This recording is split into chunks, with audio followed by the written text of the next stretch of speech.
ശംഖം മുഴങ്ങാതെ വന്നപ്പോൾ സ്വാമിയാർക്കുത്തരവും കിട്ടി.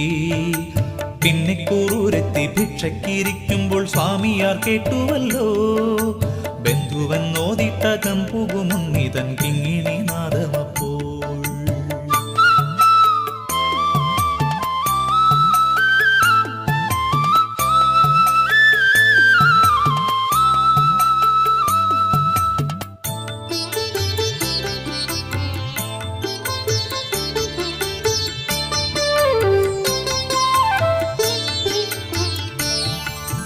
മേലിടത്തുണ്ണിയെ എങ്ങനെയാണച്ച സ്വാമിയാരറിഞ്ഞു.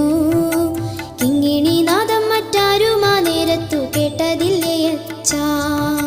ശ്രീവില്വമംഗലം സ്വാമിക്കു ദിവ്യമാം ദൃഷ്ടിയതുണ്ടല്ലോ, എന്നാൽ അറിയുവാൻ വൈകിടാനും ഒരു കാരണമുണ്ട്.